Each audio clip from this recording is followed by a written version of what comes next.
नमस्कार, आपका स्वागत है जनसंदेश टाइम्स के स्पोर्ट्स अड्डा में।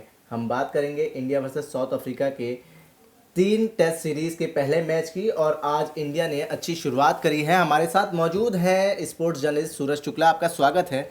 आज जो इंडिया ने शुरुआत करी है, आप उसको किस तरीके से देखते हैं? कैसी रही आज इंडिया की शुरुआत? बहुत बहुत धन्यवाद आकिब जी। और जैसे हमने कल बात की थी कि हमारी कल की जो चर्चा थी उसका जो समापन हुआ तो यही हुआ था कि अगर इंडिया के जो पहले ओपनर्स हैं, दोनों ओपनर्स, वो अगर अच्छा प्रदर्शन कर देते हैं तो आने वाले बल्लेबाजों के लिए जो पूरा मतलब ये मैच रहेगा बहुत आसान हो जाएगा बल्लेबाजी के तौर पर अगर हम देखें तो। जैसे कि हमने आज देखा कि केएल और मयंक ने जिस तरीके से शुरुआत दी है इंडिया को, बहुत ही शानदार दी है। और खास करके अगर मैं केएल राहुल की बात करूँ तो उन्होंने चौथे स्टंप के एक भी गेंद को मतलब उन्होंने कसम खा ली थी कि मैं गेंद को टच ही नहीं करूंगा। बहुत ही ज्यादा स्लो खेले हैं, आराम से खेले हैं। आप कह सकते हैं ना, जो एक होती है कि जिम्मेदार प्लेयर की जो नॉक होती है, हमने देखा कि रोहित शर्मा है नहीं इस टाइम पर, तो केएल ने पूरी वो जिम्मेदारी निभाई है कि मैं एक मतलब सीनियर खिलाड़ी हूँ। मयंक से अगर हम बात करें, क्योंकि अगर हम देखें तो केएल को पहले से मौका मिल रहा है, मयंक को अभी जल्दी मौका मिला है। तो बतौर सीनियर प्लेयर केएल ने क्या बोलते हैं बहुत ही अच्छे से अपनी जिम्मेदारी को निभाया है। और अगर हम मयंक की बात करें तो मयंक ने भी अच्छी नॉक खेली, थोड़ा सा एग्रेसिव तरीके से खेला है और उनका विकेट भी गिर गया है। बहरहाल उन्होंने 60 रन की अच्छी पारी एक खेल के हमें दिखाई है।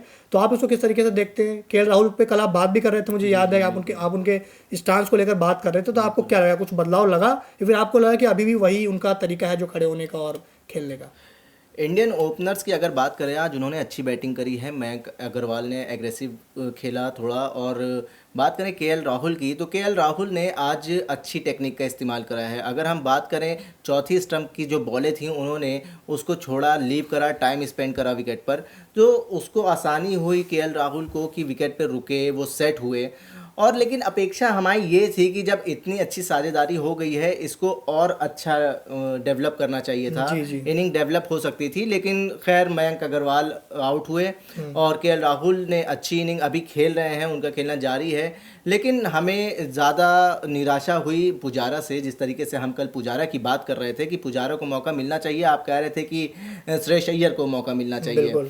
लेकिन श्रेयस अय्यर की हम बात करें तो वो इन्फॉर्म भी हैं और अभी पिछले सीरीज़ में उन्होंने शतक भी लगाया। खैर, लेकिन पुजारा का जो यहाँ पे रोल था वो एज अ सीनियर प्लेयर, अगर वो एक सीनियर प्लेयर हैं, उनको एक्सपीरियंस है बाहर के विकेट पे खेलने का, और वो आए बैटिंग करने, वो पहली बॉल पे आउट हो गए। जिस तरीके से वो आउट हुए हैं, वो बॉल जो इंगिडी का था जी, वो अगर इन्फॉर्म होते तो वो उसको काफ़ी अच्छे से खेल सकते थे। बिल्कुल। वही जो हम कल बात भी कर रहे थे ना कि आप जैसे मैंने बोला था कि मेरे और आपके बीच में ये डिबेट चल रहा था कि आपने पुजारा को बैक किया, लेकिन मैंने बोला कि श्रेयस अय्यर या फिर हनुमा विहारी को मौका मिलना चाहिए पुजारा और रहाणे की जगह। खैर, पुजारा को मौका दिया गया, चलिए ठीक है। बात और एक्सपीरियंस प्लेयर आप देखते हो कि बाहर की सीरीज और खास करके जब हम इंग्लैंड और साउथ अफ्रीका जैसे दौरे की बात करते हैं जहाँ पे एक्सपीरियंस मैटर करता है, तो पुजारा खेलने हैं। लेकिन फिर वही दिखा कि पुजारा को जो है वो पहली गेंद पे आउट हो जाना। हालांकि लुंगी एंडी का जो बॉल था वो ऐसा नहीं कि लुंगी एंडी ने कोई बहुत ही शानदार बॉल किया हो, आप कहते हैं ना कभी कभार आ जाता है आपका जो कोई भी बॉल होता है प्लेबल नहीं होता है, ऐसा कोई बॉल नहीं था, बॉल प्ले कर सकते थे। हालांकि पुजारा का वही आप लैक ऑफ कॉन्फिडेंस का हो या फिर लैक ऑफ आप कुछ भी कह सकते हो कि टेक्निकल फॉल्ट है या जो भी चीज़ें हैं, अब पुजारा को भी आगे देखना पड़ेगा। देखिए, ये सीरीज उनके लिए एक तरीके से हम कह सकते हैं कि आखिरी सीरीज हो सकती है, क्योंकि जो लड़के इंतजार कर रहे हैं उनको आप कब तक बाहर बिठा के रखोगे। इस टाइम पे श्रेयस अय्यर जो है वो अंदर बैठ के यही सोच रहे होंगे कि मैंने ऐसी क्या गलती कर दी, 100 बनाने के बावजूद मैं बाहर बैठा हूँ। एक यही चीज़ उनको दिखी होगी कि एक्सपीरियंस प्लेयर है इसलिए पुजारा को मौका मिला, लेकिन उसके बावजूद पुजारा नहीं बना पा रहे हैं। तो कहीं ना कहीं ये चीज़ एक उनके लिए घातक साबित हो सकती है। अब 3 मैचों की टेस्ट सीरीज है। पहली इनिंग है, पुजारा पहली बॉल पे आउट हो जाते हैं, तो इससे ये नहीं कहा जा सकता है कि अब अगली इनिंग में भी पुजारा जल्दी आउट हो गए। वो तो हमें उससे उम्मीदें हैं, क्योंकि वो पहली बॉल थी, सेट होने का मौका भी नहीं मिल पाया। लेकिन जिस गेंद पे वो आउट हुए हैं, वो गेंद ऐसी नहीं थी कि आउटस्टैंडिंग बॉल थी, एकदम तो वो रेगुलर बॉल थी और अच्छी तरीके से खेल सकते थे। बिल्कुल। और इस पे मतलब मैं अपने दर्शकों को भी कहूंगा कि अगर आप लोग इस पे क्या सोचते हैं कि पुजारा को आगे मौका मिलना चाहिए फिर नहीं मिलना चाहिए, इस पे आप हमें जरूर बताएं कमेंट कर। और आपके कमेंट्स को हम डिस्प्ले भी करेंगे, उस पर चर्चा करेंगे, आपके कोई और भी सवाल होंगे उनको भी लेंगे। और आपने जो हमारा कल का वीडियो था आकिब जी, उसको बहुत ज़्यादा प्यार दिया, लोगों ने पसंद किया है, तो उसके लिए बहुत बहुत धन्यवाद। अगर चैनल पर नए हैं तो सब्सक्राइब भी कर दे एक बार। और जैसे कि हम फिर से वापस आते हैं, आप जो बात कर रहे थे कि पुजारा की, अब अभी इस समय केएल राहुल खेल रहे हैं जिन्होंने काफ़ी अच्छी उनकी नॉक खेली है। अभी उन्होंने 68 के लगभग रन बना दिए हैं और विराट कोहली भी 19 रनों पे खेल रहे हैं। लगभग 54 गेंदें उन्होंने खेल रखी हैं। तो अगर हम देखें तो विराट कोहली भी थोड़ा सा पेशेंस लेवल अपना दिखा रहे हैं। हालांकि बहुत ही दिग्गज खिलाड़ी हैं, लेकिन पिछले कुछ समय से जो उनके साथ हम देख रहे थे कि जिस तरीके से वो बाहर की बॉलों को ज़्यादा छेड़ रहे थे इंग्लैंड में जो हुआ था, तो उसमें बदलाव दिख रहा है। तो आप किस तरीके से विराट की बैटिंग को जितना आपने अभी तक देखा है उसको किस तरीके से आप देख रहे हैं?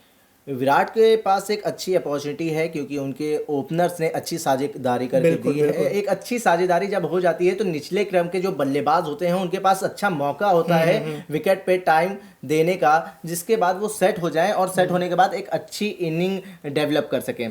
जिस तरीके से विराट की फॉर्म है उसको देखते हुए मैं यही कहूँगा कि उनको बाहर की बॉल बिल्कुल लीव करके खेलना चाहिए, छोड़ के खेलना चाहिए और टाइम ज़्यादा देना चाहिए। बॉल हो चुका है पुराना, बिल्कुल बिल्कुल ओपनर्स ने बॉल को बिल्कुल पुराना, और जो भी इस वक्त सिचुएशन है वो हमारे निचले क्रम के बल्लेबाजों के साथ है। बिल्कुल बिल्कुल सिचुएशन जो है वो साथ में है। और खास करके मिडिल ऑर्डर की हम बात करें तो हमने पहले भी जैसे कि भाई बात की है कि इंडिया का जो है वो ओपनिंग स्लॉट हमेशा से बेहतर दिखा है। टेस्ट में अगर आप बात करें तो रोहित और केएल की जो जोड़ी है काफी शानदार प्रदर्शन। इसके पहले भी ना हम बात करें तो साउथ अफ्रीका दौरे की मुझे याद आती है 2010 की, जब गंभीर और सहवाग की जो नॉक लगी थी साथ में 100 से ऊपर की पार्टनरशिप। तो हमेशा से मतलब देखा गया कि ओपनिंग स्लॉट है जो मजबूत दिखा है, लेकिन मिडिल ऑर्डर में हमेशा खतरा दिखा है। और यहाँ भी हम देखते हैं पुजारा और रहाणे, हालांकि पुजारा तो चलिए आउट हो गए, अब ज्यादा उस पर बहस करने तो कोई फायदा है नहीं।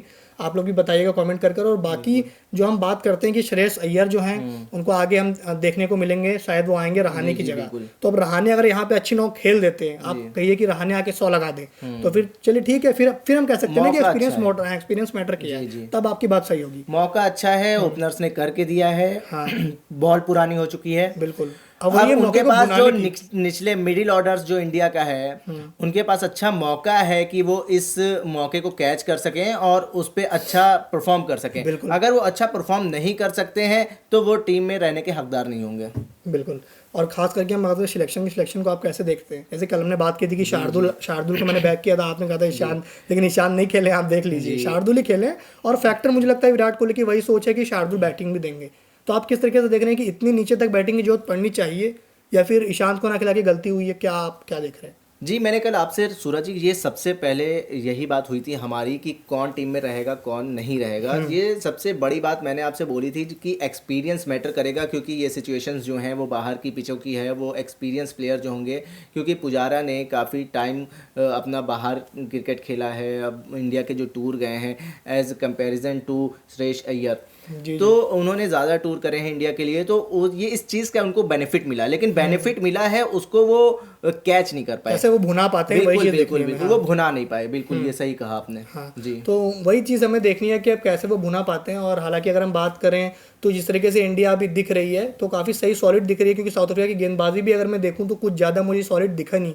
यहाँ पे आप बात कर सकते हैं कि एंड्रिक नॉके जिन्होंने ये टेस्ट मैच मिस किया है छोड़ के चलते साउथ अफ्रीका के, उनकी कमी कहीं ना कहीं खल रही है, क्योंकि रबाडा का जो भी गेंद है वो उतना मतलब उस तरीके से नहीं आ पा रहा है। हालांकि शुरुआत में हमने देखा कि मयंक को उन्होंने अपने 2-3 ओवर लगभग झुलाया, मयंक भी क्योंकि थोड़ा अग्रेसिव तरीके से खेल रहे थे इस वजह से हमको भी लगा।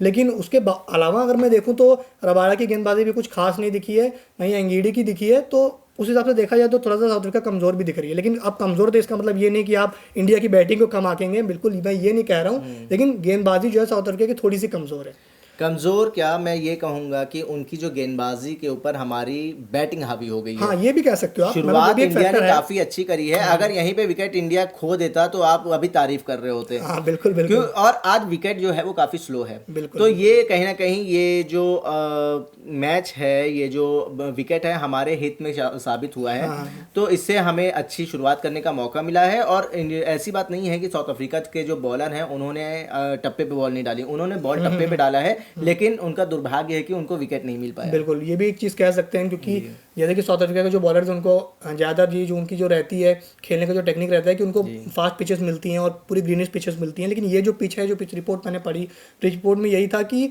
जो आपकी ये पिच है बिहेव करेगी इस तरीके से कि पहले शुरुआती मतलब 1-2 दिन ये थोड़ी स्लो चलते हुए ये फास्ट की तरफ जाएगी, फिर थोड़ी तेज़ होती रहेगी। तो वो कहीं ना कहीं इंडिया के लिए अच्छा साबित हो रहा है। हालांकि अब देखते हैं, क्योंकि पहले ही मतलब आज के दिन से ही हम नहीं आंक सकते कि कैसा इंडिया खेलेगी। अगर मान लीजिए अभी विकेट गिर जाते हैं लगातार 3-4, तो यही जो डिसीजन होता है वो पूरा उल्टा हो जाता है, फिर हम भी उल्टे तरीके से बात करने लगते हैं।